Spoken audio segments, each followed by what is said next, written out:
James, back to you briefly here about Nikki Haley, about what she did over the last couple of months and taking on finally Donald Trump in a more frontal way, but also what we saw last night in many states, which was Nikki Haley, though she lost, only won the state of Vermont, picking up 25%, 30%, in some places 40% of the vote in a Republican primary of voters saying we are not going along for the ride with Donald Trump.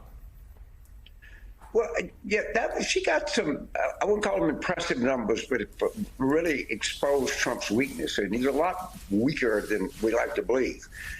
And her donors stuck with her pretty good. They put out a list, even here in Louisiana, but when it was all inevitable for sure, it was a pretty impressive group of people that came out in support of her.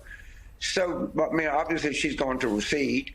But the 30% of the people that voted for her are going to have play a large part in this election coming up in November, depending on what they do. If they go, stay with Trump, do they vote for Biden? Do they not vote? Do they vote for a third party?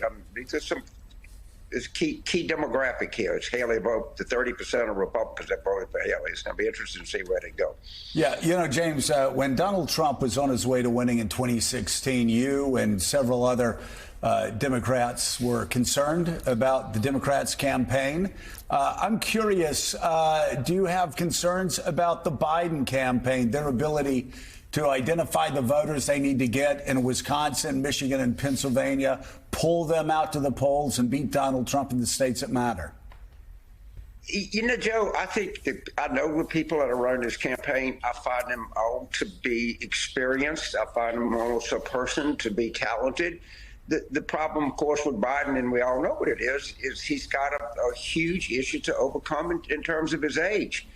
And I see these people getting mad at the New York Times for asking the question. Well, you can't answer a question until you ask it. And that's the big obstacle they got going forward. And I don't have a problem with his campaign or Mayor Mitch or Mike Donald or Quentin Folks or any of these people.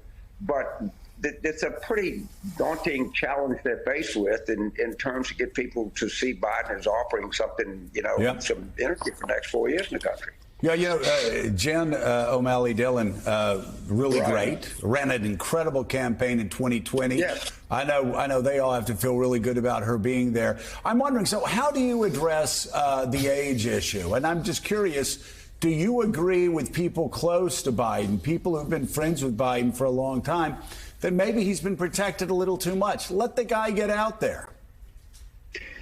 Well, I mean, those decisions, how much he gets out there, have to be made by him and has to be made by people that interact with him every day and understand what the benefits and the risk are.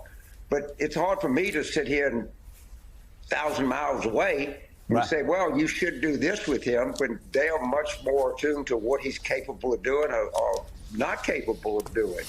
I thought it was telling that when he didn't do the Super Bowl interview, but, to their credit, they came back and they put him on Seth Meyers, which I think helped a little bit.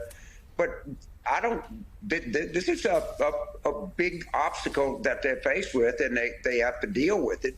Right. But the good news for the Biden campaign is Trump is very weak. You saw the exposure he has in the Republican primaries. You're going to see more exposure with this March 25th trial coming up in New York, a much underplayed event. Yeah. And he's not the most coherent person that ever lived either. Well, I'll tell you what, we're very concerned for his health, and he's slowing down so much and looks, the energy level is just completely collapsed and gets lost time and time again. Sometimes it just looks like he's short-circuiting. So I think we're all worried about the health of him. Democratic strategist James Carville, thank you so much. Great to see you as always. Thank you very much. And Ali Vitale, my former student, go get it, man. There you go. That girl's killing it up there, man. Killing it. There you go. She is. All right. Thank you, James.